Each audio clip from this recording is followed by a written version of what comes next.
Hello नमस्कार friends, स्वागत है आपका एक बार फिर से आपके अपने यूट्यूब चैनल स्टडी सेंटर पर। फ्रेंड्स, उम्मीद करती हूँ कि आप सभी अच्छे होंगे, स्वस्थ होंगे।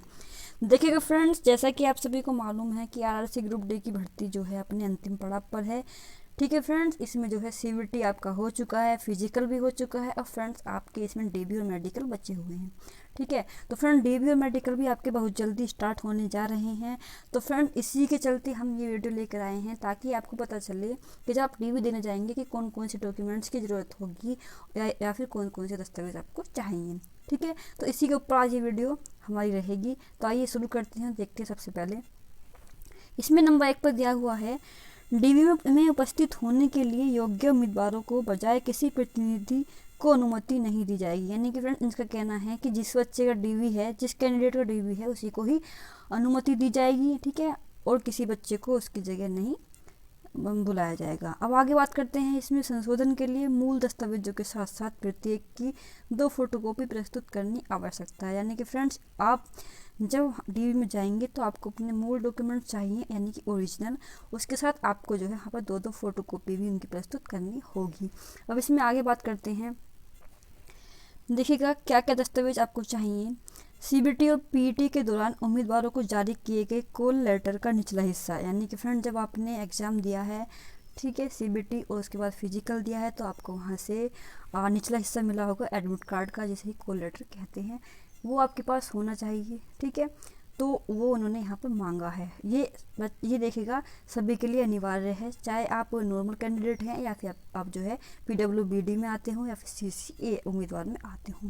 और इसमें आगे बात करते हैं आयु प्रमाण पत्र, जैसे कि 10वीं मैट्रिक, जन्म प्रमाण पत्र, स्कूल प्रमाण पत्र जिसमें जन्म तिथि का संकेत हो। यानी कि फ्रेंड अब आपको जो अगला दस्तावेज चाहिए उसमें आपको आयु संबंधी प्रमाण पत्र होना चाहिए। ठीक है, जिसमें आपको क्या हो सकता है, 10वीं मैट्रिक, जन्म प्रमाण पत्र या स्कूल प्रमाण पत्र होना चाहिए। अब आगे बात करते हैं। इसमें Aadhaar card, voter card, PAN card, driving licence या पासपोर्ट जैसी वैध फ़ोटो पहचान।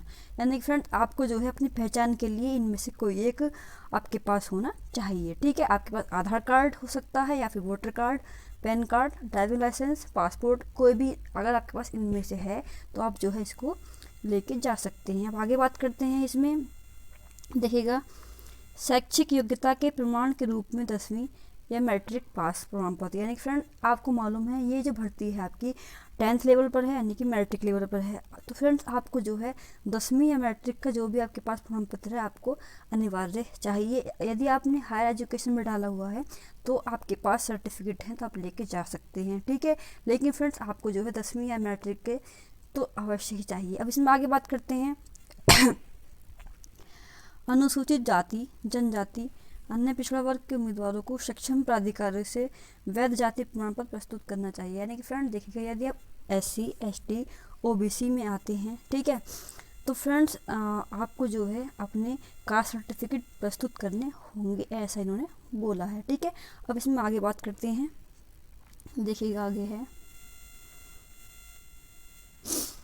आर्थिक रूप से कमजोर वर्ग, यानी कि जो कैंडिडेट EWS में आते हैं उनके लिए है। यदि आवेदन में चुने गए हैं तो निर्धारित आय प्रमाण पत्र का उत्पादन करना चाहिए। यानी फ्रेंड देखिएगा आपके पास EWS सर्टिफिकेट होना चाहिए। ठीक है, अब आगे बात करते हैं। इसमें सक्षम प्राधिकारी द्वारा जारी प्रोफार्मा में आर्थिक रूप से पिछड़ा वर्ग, यानी कि फ्रेंड्स यदि आपने फॉर्म भरते वक्त EBC, ठीक है, आर्थिक रूप से पिछड़ा वर्ग में ऑप्शन पर टिक किया है तो फ्रेंड्स आपको ये सर्टिफिकेट भी बनवाना होगा। ठीक है, इसमें यह है कि यदि आपकी एनुअल इनकम यानी कि वार्षिक आय 50,000 से कम है और आपने इस पर टिक किया है तो फ्रेंड्स आपको ये सर्टिफिकेट बनवाना होगा, वहाँ प्रस्तुत करना है। अब इसमें आगे बात करते हैं।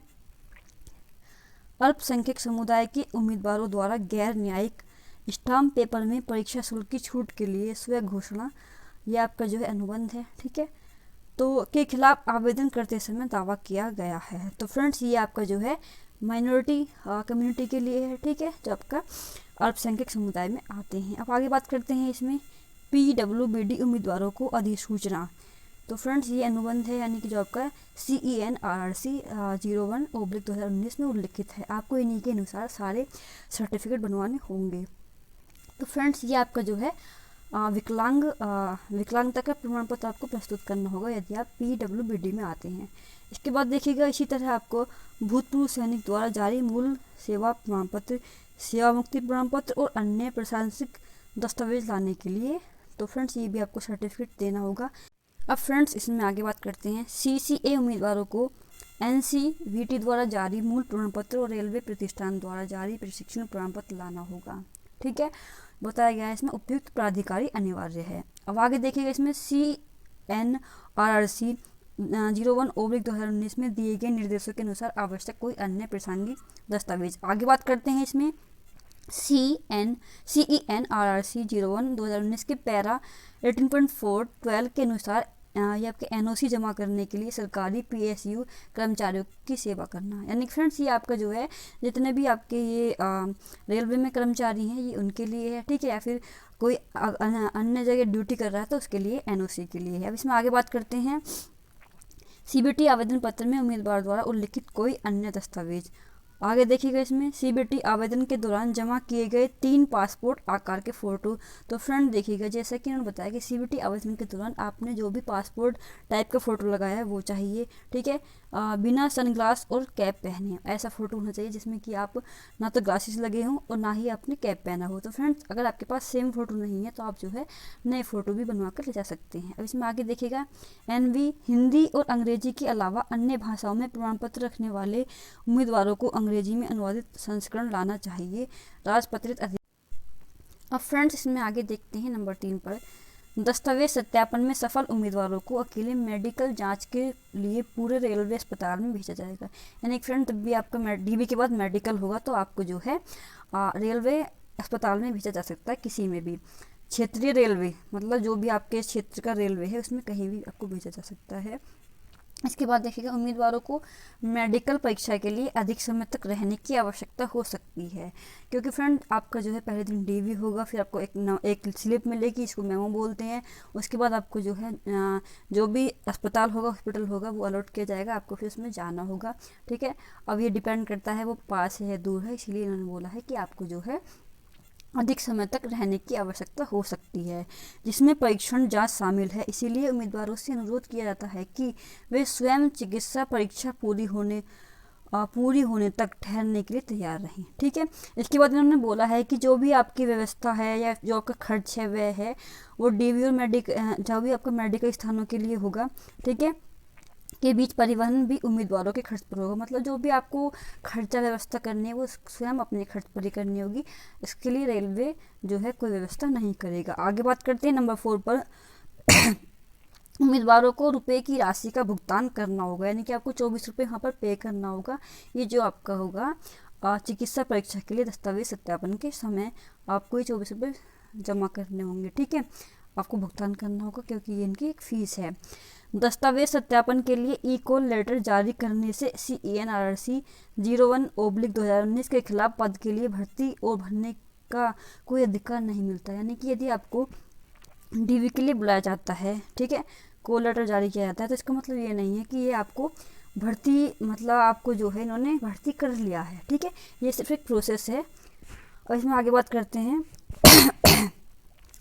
भरने का कोई अधिकार नहीं मिलता, ये इन्होंने बताया है। ये सिर्फ एक प्रोसेस है जो कि आपको जॉब दिलाने तक चलेगा। ठीक है, आगे बात करते हैं इसमें उम्मीदवारों को दस्तावेजों के सत्यापन के लिए ऑनलाइन CBT और PET कॉल लेटर के निचले हिस्से को प्रस्तुत किए बिना प्रवेश करने की अनुमति नहीं दी जाएगी। यानी फ्रेंड आपके पास ये दस्तावेज नहीं है तो आपको जो है वहाँ पर प्रवेश नहीं कराया जाएगा। तो फ्रेंड ऐसा नहीं है, यदि आपके पास नहीं है तो आप क्या करेंगे बताइएगा।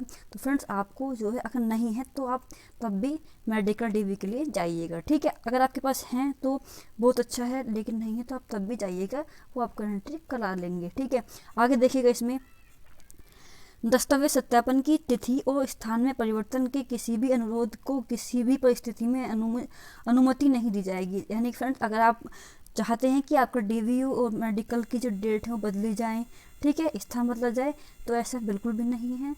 हालांकि इन्होंने बताया कि यदि आप उस दिन DV या मेडिकल नहीं देने जा पाते हैं तो एक ब्लॉक डेट होगी। ठीक है, एक रिजर्व डेट होगी, आपको जो है खुद वेबसाइट पर जाके पता करना होगा और आप वहाँ जाके जो है पता कर लेंगे। तो आप अगर उस दिन नहीं जा पाते हैं जिस दिन आपका डीवी मेडिकल है, तो आप उस डेट में जा सकते हैं जो कि आपकी ब्लॉक डेट है। अब आगे बात करते हैं, सभी मामलों में आरआरसी का निर्णय अंतिम और उम्मीदवार के लिए बाध्यकारी होगा।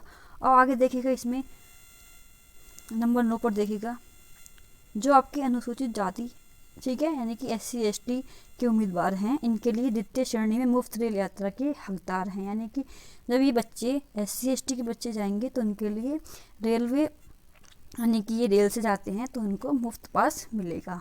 आगे बात करते हैं, इसमें चिकित्सा अयोग्यता यदि कोई हो के आधार पर वैकल्पिक नियुक्ति के लिए कोई दावा नहीं किया जाएगा। यानी फ्रेंड, अगर आप मेडिकल अनफिट हो जाते हैं तो आप किसी दूसरे मतलब, या आप चाहते हैं कि आपको कहीं और लगा लिया जाए, ठीक है, इसकी जगह कोई और नियुक्ति दे दी जाए, तो फ्रेंड्स ऐसा नहीं है। तो फ्रेंड्स इसमें देखिएगा नंबर 11 पर, ठीक है, दस्तावेज सत्यापन चिकित्सा परीक्षा के लिए बुलाए जाने से रेलवे में रोजगार के लिए कोई अधिकार या गारंटी नहीं मिलती। यदि फ्रेंड्स आपको डीवी मेडिकल के लिए बुलाया जा रहा है तो आपको जो है ये रोजगार की गारंटी नहीं है कि आपको रोजगार के लिए बुलाया जा रहा है, ठीक है। मात्र कॉल लेटर जारी करने का मतलब यह नहीं होगा कि रेलवे में नियुक्ति के लिए आरआरसी द्वारा आपकी उम्मीदवारी को अंतिम रूप से मंजूरी दी गई है। ये तो फ्रेंड्स आपका एक प्रोसेस है डीवी मेडिकल, ठीक है, तो ये कोई अंतिम रूप से नियुक्ति नहीं है। आगे देखिएगा नंबर 12 पर, इसके अलावा केवल मेडिकल जांच में फिट पाए जाने से रेलवे में आपकी नियुक्ति गारंटी नहीं है। इन्होंने बोला है कि यदि आप मेडिकल फिट हो जाती हैं तब भी आपकी जो है नियुक्ति गारंटी नहीं है, क्योंकि फ्रेंड्स देखिएगा, जैसे कि आप सभी को मालूम है कि अगर 10,000 वैकेंसी हैं, बच्चे बुलाए 20,000, ठीक है, और आपके जो है लगभग 17-18 बच्चे जो है मेडिकल फिट हो गए, तो फ्रेंड्स सभी को नियुक्ति थोड़ी मिलेगी। जितनी वैकेंसी है उतनी ही नियुक्ति मिलेगी। और आप सभी को मालूम है कि जो नियुक्ति मिलती है वो आपकी अंतिम रूप से एक सूची लगेगी, लिस्ट लगेगी, ठीक है, जो कि आपकी CBT 1 के बेस पर होगी। अब आगे देखिएगा, इसमें नंबर 13 पर, रेल प्रशासन को सिफारिश की जाने वाली सफल उम्मीदवारों की अंतिम सूची अधिसूचित रिक्तियों तक ही सीमित होगी। यानी कि वही बात बताई है कि जितनी वैकेंसी है इतने ही कैंडिडेट लेने होंगे। केवल PWBD CCAA के लिए सामुदायिक विभाजन और आरक्षण पैनल में शामिल होने की स्थिति में उम्मीदवारों को किसी भी में तैनात किए जाने की संभावना है। विभाग क्षेत्रीय रेलवे उत्पादन इकाई के भीतर कहीं भी इस संबंध में किसी भी प्रतिनिधित्व पर विचार नहीं किया जाएगा। आगे देखिएगा नंबर 14 पर,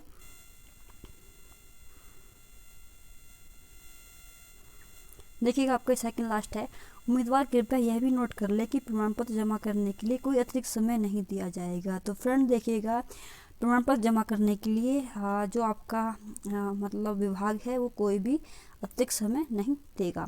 इसके अलावा मूल उत्पादन करने में विफलता, जन्मतिथि, शैक्षिक योग्यता, उचित प्रारूप में समुदाय, उचित प्रारूप में विकलांगता, मतलब जितने भी आपके सर्टिफिकेट हैं ये उचित प्रारूप में होने चाहिए, ठीक है। अब आगे देखिएगा नंबर 15 लास्ट है ये आपका, यदि बाद में किसी भी स्तर पर यह पाया जाता है कि उम्मीदवार पात्रता की किसी भी शर्त को पूरा नहीं करता तो ऐसे उम्मीदवारों को उम्मीदवारी रद्द की जाएगी। यानी फ्रेंड्स, अगर आपके डॉक्यूमेंट्स में ये पाया जाता है कि जो आपने एप्लीकेशन के वक्त भरा है, ठीक है, वो मतलब फुलफिल नहीं होता है तो आपकी उम्मीदवारी को रद्द कर दिया जाएगा, ठीक है, और रद्द कर दिया गया है। और ऐसे निस्तारण के विरुद्ध कोई अपील स्वीकार नहीं की जाएगी। उम्मीदवारों को दस्तावेज सत्यापन चिकित्सा के लिए बुलाया गया, इसीलिए परीक्षा को सलाह दी जाती है कि सावधानी से जांच करें और खुद को संतुष्ट करें कि वे CEN के अनुसार पात्रता की सभी शर्तों को पूरा करते हैं। तो फ्रेंड देखिएगा, ये पूरा DV का पूरा नोटिफिकेशन है, ठीक है, क्या क्या आपको दस्तावेज चाहिए, क्या क्या सर्टिफिकेट आपको चाहिए, तो ये हमने आपको जो है काफ़ी तसल्ली से बता दिया है। तो फ्रेंड देख लीजिएगा, आप जिस भी कैटेगरी में आते हैं आप उसी के अकॉर्डिंग अपने दस्तावेज डॉक्यूमेंट्स तैयार कर लीजिएगा, ठीक है। तो फ्रेंड्स उम्मीद करती हूँ कि आप सभी को ये समझ में आया होगा, वीडियो पसंद आई होगी। फ्रेंड्स यदि आप चैनल पर पहली बार आए हैं, चैनल को सब्सक्राइब कर लीजिएगा।